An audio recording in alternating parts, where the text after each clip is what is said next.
अब जो एक त्यौहार आने वाला है गणेश चतुर्थी जिसको कहा जाता है, वो एक त्यौहार है। सबसे पहले वो त्यौहार है किसका? मैं तो इसलिए बाहरा कहता हूँ कि पहले एक मुसलमान बैठ के कोने में फैसला कर ले आखिर वो त्यौहार मेरा है या गैर मुस्लिमों का है। अगर वो आपका त्यौहार है आप फिर चले जाएं, गणेश के सामने बैठे रहें 10 दिन तक आराम से बैठें, लड्डू लाएं, लड्डू खाएं, गणेश का जो करना है करें। अगर आप वो हो, अगर आप वो नहीं हो, मुसलमान हो, फिर आप वहाँ क्यों जा रहे हैं?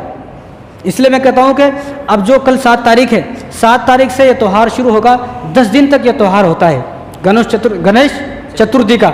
अब 10-11 दिन उसकी पूजा होती है। तो इन 10-11 दिनों में सबसे पहले तो हमें अपने बच्चों की हिफाजत करना है।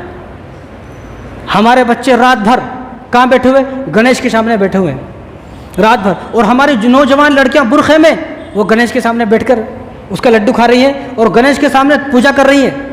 मुसलमान लड़कियां बुरखे में, आप वो वीडियो पे दिखा सकते हो, मेरे पास वो वीडियो है, आपने भी देखी होंगी। मुसलमान लड़कियां बुरखे में, मैं कहता हूँ कि कैसे वालिदैन हैं जिनको पता नहीं हमारे बच्चे कहाँ जा रहे हैं।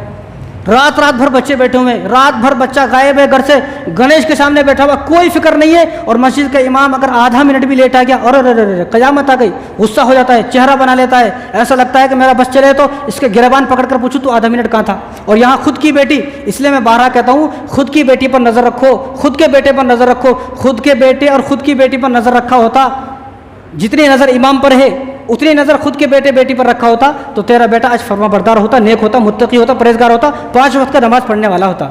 लेकिन हमारी औलाद का हाल क्या है? वो गणेश के सामने नाच रहे हैं, गणेश के सामने डांस कर रहे हैं। और हमारे बाद मुसलमानों का ये हाल है कि वो गणेश का, एक मुसलमान ने गणेश का लड्डू 51,000 रुपये में ख़रीदा ये हैदराबाद के अंदर, और वो खुश हो रहा है और लोगों को तकसीम कर रहा है, ये प्रसाद है, वो खुश हो रहा है। मुझे तो समझ में नहीं आता आखिर ये त्यौहार है किसका? कि तुम्हारा है ये त्यौहार? नहीं, हम भाईचारे के लिए कर रहे हैं। अगर किसी को भाईचारा निभाना है तो वो हॉस्पिटल में जाए, जितने भी गैर मुस्लिम उनका इलाज कराओ, गैर मुस्लिम जो लड़कियां हैं, नौजवान जिनकी शादी नहीं हो रही उनकी शादी कराओ, गैर मुस्लिमों की हर कदम पर मदद करो, उनके काम आओ, जो बीमार हैं इतने सारे उनका इलाज कराओ, जो गैर मुस्लिम बेचारे कर्ज से मर रहे हैं उनका कर्ज अदा करो, जो खुदकुशियाँ कर रहे हैं गुर्बत की तंगी से आकर उनकी गुर्बत को ख़त्म किया जाए, उनके कर्ज़ों को अदा किया जाए। और जो मुसलमान गैर मुस्लिम जो बेचारी लड़कियां हैं जिनकी शादी नहीं हो रही, शादी की वजह से जो घर में जिनकी उम्र ज़्यादा हो रही, जाओ उनकी शादी कराओ। ये है भाईचारा। यानी ये कैसा भाईचारा है? देखो, गैर मुस्लिम के लिए आप सल्लल्लाहु अलैहि वसल्लम ने भी गैर मुस्लिम की मदद फरमाई है। हुजूर के ज़माने भी गैर मुस्लिम थे, यहूदी थे, ईसाई थे, उनकी हुजूर ने मदद की है। लेकिन कभी हुजूर सल्लल्लाहु अलैहि वसल्लम जो है उनके त्यौहार में शामिल नहीं हुए। तो फिर मुसलमान उनके त्यौहार में क्यों शामिल हो रहे हैं? इसलिए मैं आदमी ने वो 51,000 रुपये का जो लड्डू खरीदा वो खुश हो रहा है, ईमान जाने पर खुशी मना रहा है। ईमान चला गया, ईमान जाने पर खुश हो रहा है। लेकिन अजीब मुसलमानों की कैसी मेंटेलिटी होगी? आखिर कैसे होगी मुसलमान? कैसे समझाना मुसलमानों को ये समझ में नहीं आता है। शर्म आनी चाहिए। अपनी औलाद रात भर गणेश के सामने बैठकर जो है उसका लड्डू खा रहे हैं, वहाँ नाच रहे हैं, डांस कर रहे हैं। मैंने अपनी आंखों से देखा कितने सारे लोगों को। इसलिए अपने बच्चों को आप खुद समझाएं।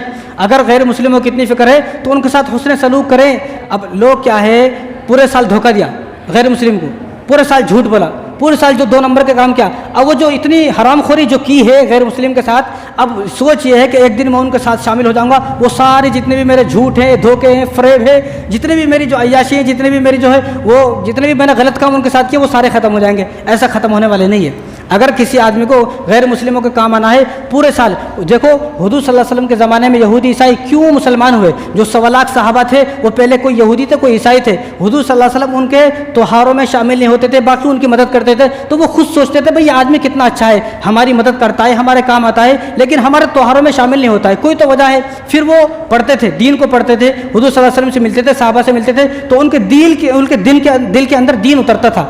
आज क्या है?